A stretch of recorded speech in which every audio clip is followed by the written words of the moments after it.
Janata Dal United के मेजरगंज के प्रखंड अध्यक्ष भाई राघवेंद्र जी, इनके पिताजी से ही मेरे बहुत करीबी रिश्ते थे, सब लोग जानते हैं, बहुत दिन बहुत करीब।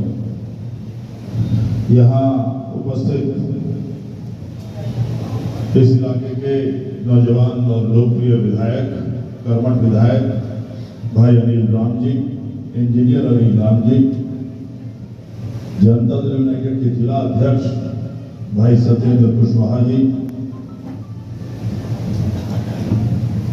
प्रमुख प्रतिनिधि भाई चंदन जी, इनके भी पिताजी से हमारा बहुत करीबी संबंध था, जानते हैं। हमारे पहले चुनाव से सबसे कड़े समर्थक और साथी भाई राकेश सिंह जी, जो प्रमुख रहे हुए हैं, भाई रविंदर जी जो मंडल अध्यक्ष हैं, यहाँ उपस्थित हमारे साथ आए हुए जनता दल यूनाइटेड के ये तिरहुत स्नातक क्षेत्र के उपचुनाव के लिए प्रत्याशी नामित किए गए इंजीनियर हरीश शाह जी, हमारे राष्ट्रीय लोक मोर्चा के जिला अध्यक्ष भाई चंद्रिका पासवान जी और हिंदुस्तानी आवाम मोर्चा के जिला अध्यक्ष भाई ब्रजेश माझी जी, इन दोनों का भी उपस्थिति तो प्रणम्य है, लेकिन दोनों ने भी मेरे लोकसभा चुनाव में बहुत बड़ी मेहनत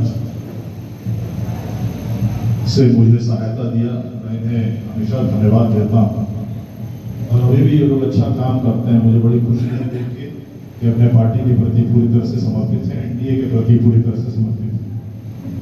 यहाँ और उपस्थित यहाँ पर भाई शालिग्राम बाबू भागवत चरण जी तो अभिभावक हैं। शालिग्राम बाबू प्रिंसिपल रहे हैं और हमेशा से हम लोग के रिश्ते बहुत ही अच्छे रहे हैं। भाई शंकर सिंह जी, यहाँ उपस्थित हमारे शंकर बैठा जी, जो हमारे चंद्रेश्वरपुर में जो भारतीय जनता पार्टी के नेता हैं, इन्होंने कहा स्नातक तो नहीं है लेकिन स्नातक के बाप।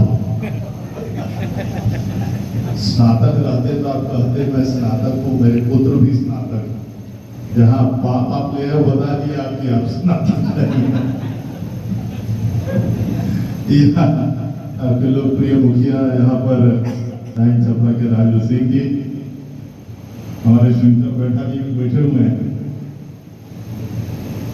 हमारे पुराने साथी हैं, बहुत हरदिल अजीज लोग हैं और इन्होंने विश्वास दिलाया है कि अगले दूसरे चुनाव में जब ये लड़ने आएंगे स्नातक निर्वाचन क्षेत्र का, तब तक ये स्नातक की डिग्री जरूर हासिल कर लेंगे। आपने कल विश्वास दिलाया है इस बात का।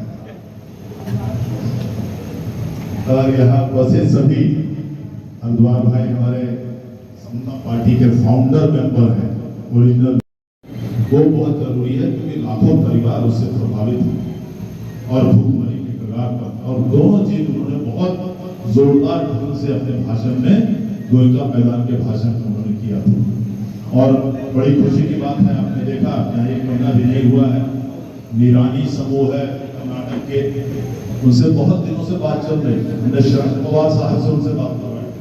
शरद पवार आप जानते हैं देश के नामी गिरानी नेता, कभी 4-4, 5-5 बार मुख्यमंत्री, महाराष्ट्र के जैसे रहे, कम से कम 20-25 चीनी मिल के वो मालिक हैं, कम से कम महाराष्ट्र में, और हर तरीके से बहुत परिपूर्ण है और इसकी ज्ञान रखते हैं। खेती कृषि के बारे में जितनी जानकारी उनको होगी बहुत कम नेताओं को हो।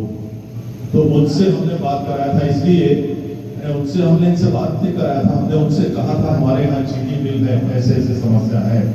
तो दूसरे तीसरे बार उन्होंने कहा था मैं इससे बात कर रहा हूँ, एक निरानी परिवार है, भाजपा से लोग हैं, भाजपा के विधायक मंत्री रहे हुए हैं, मैं उनसे बात कर रहा हूँ क्योंकि उनका एक फैक्ट्री मेरे निर्वाचन क्षेत्र में लगा हुआ है। सब उन्होंने कहा उनकी एक चीनी फैक्ट्री हमने अपने निर्वाचन क्षेत्र में लगा हुआ है, आपके चीनी मिल के बारे में हम उनसे बात करेंगे। तो ये सिलसिला वहां से 3 साल पहले से, और आज बड़ी खुशी की बात है, अभी आपने देखा वो मालिक आए थे, सीतामढ़ी आए, हमारे घर पर आए, पहले यहाँ आए, और अब ये NCLT पे जो मामला था, जो कानूनी बेंच में लगा हुआ था, वहां भी जो पैसा जमा करना था 200-300 करोड़ रुपया, वो उन्होंने जमा कर दिया है। अब ये बिल उनका हो गया ऐसा माना जा सकता है और बहुत जल्दी उन्होंने खुद ऐलान किया कि दिसंबर जनवरी में इस मिल को शुरू कर देंगे, चालू करवा। बहुत खुशी की बात है, बहुत खुशी, हर एक आदमी के लिए खुशी की बात है। हम लोग के लिए खुशी की बात है कि हम लोग इसमें अगर अपना योगदान दे सकें तो निश्चित रूप से हम मानते हैं कि हमारा सौभाग्य है, ऊपर वाले ने हमको मदद किया। दूसरी वादा हम लोग करते थे, हमने रूनी सैदपुर के मंच पर भी माननीय मुख्यमंत्री को बताया था कि साहब भगवान जैसे वहां पर हुआ है वैसे माँ सीता के लिए भी काम करने चाहिए। उससे पहले ही माननीय मुख्यमंत्री ने 71 करोड़ रुपया सीता मंदिर के लिए, माँ सीता मंदिर के लिए, सीतामढ़ी के लिए दे दिया था। मैं जानता हूँ 71 करोड़ बहुत नहीं है, लेकिन एक शुरुआत हो गई, चलिए विकास वहां पर शुरू हो जाए। और साथ ही 50 एकड़ जमीन का अधिग्रहण का काम भी शुरू हो गया है, खास करके पुनौला धाम के लिए, ताकि वहां और विकास का काम कराया जाए। लेकिन उससे भी बड़ी बात जो हम लोगों ने कहा था, अपने भाषण में कहा था रूनी सैदपुर में, कि माननीय मुख्यमंत्री जी एक समय आएगा जब सीतामढ़ी माँ सीता की धरती है और अयोध्या भगवान राम के धरती तक यहाँ से स्पेशल खास कॉरिडोर रोड का बनेगा और रेलवे का बनेगा। और परसों के दिन माननीय मुख्यमंत्री ने प्रधानमंत्री को चिट्ठी लिखा है कि यहाँ से कॉरिडोर बना के रेलवे से कनेक्ट किया जाए।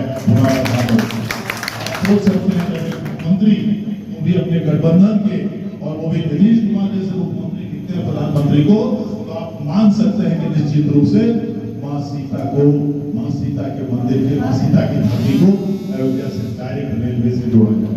तो बहुत खुशी की बात, तो परसों से इतना ज्यादा खुश हैं को देख के, और वो पढ़ के लिख दिया उन्होंने, अखबारों में भी आ गया, सभी जगह ये खबर आ गई। तो इतनी बड़ी बात है, ये बात हम लोग बोलते थे। और तीसरी बात, ये तीन ही चीज का हम वादा ही करते थे हमेशा। तीसरी बात हमने बार बार कहा कि रेलवे की कनेक्टिविटी सुधारने की जरूरत है। यहाँ से कलकत्ता के लिए, यहाँ से मुंबई के लिए, यहाँ से दिल्ली है, इसलिए कि सीतामढ़ी ऐसा जिला है बिहार का सबसे ज्यादा पलायन लोगों का, पलायन का मतलब यहाँ से ज्यादा बाहर जाने वाले लोग, चाहे वो छात्र हो, चाहे वो मजदूर हो जो हमारे यहाँ से पंजाब हरियाणा जाते हैं, चाहे पढ़ाई करने के लिए बाहर जाते हैं लोग। ये आज से नहीं है, ये आजादी के बाद से आज तक आंकड़ा निकाला गया है कि सबसे ज्यादा पलायन सीतामढ़ी जिले से ही बाहर जाता है लोग यहाँ से। इसलिए वो रेलवे का भी कनेक्टिविटी जरूरी है, ये भी मैंने कहा था। और दो चीज उसमें से मैंने शुरू कर दिया, आप जानकारी ले लीजिए, आप जानते हैं उसके बारे में। एक जो, और वो मैंने कहीं दिल्ली में नहीं बात, यहाँ DRM जो सबसे बड़ा पदाधिकारी जनरल मैनेजर बैठा, उन्हीं से बात करके एक काम करवाया।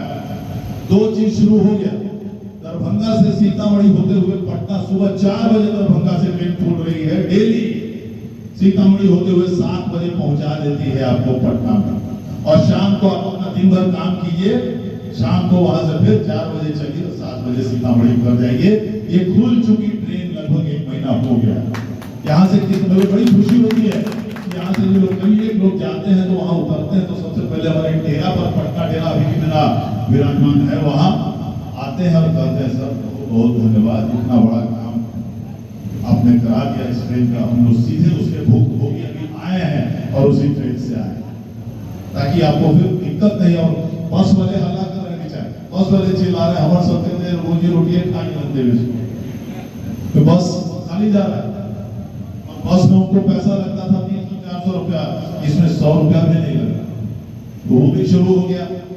हम चाह रहे थे कि यहाँ से डेली पैसेंजर, डेली ट्रेनें खुलवाएं यहाँ से मुंबई के लिए, दिल्ली कलकत्ता के लिए। तो सबसे पहले सफलता मिल गई कि सीतामढ़ी से मुंबई के लिए अभी शुरू हुई है, हफ्ता में एक ही दिन के लिए, लेकिन वो शुरू हो गई ट्रेन, उस ऑलरेडी ट्रेन चल रही है यहाँ से मुंबई में। क्या हम लोग काम करने वाले लोग हैं, इंडिया के लोग हैं।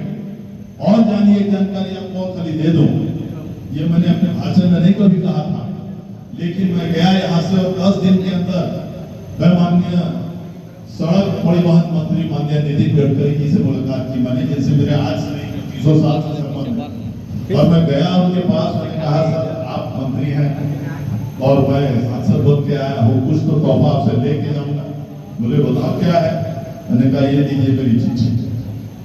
आप जानते कि हाजीपुर से मुजफ्फरपुर तक जो 2 लेन सड़क था, NH 22 था, NH 22 वो 4 लेन हो चुका, 7 साल पहले ही हो चुका।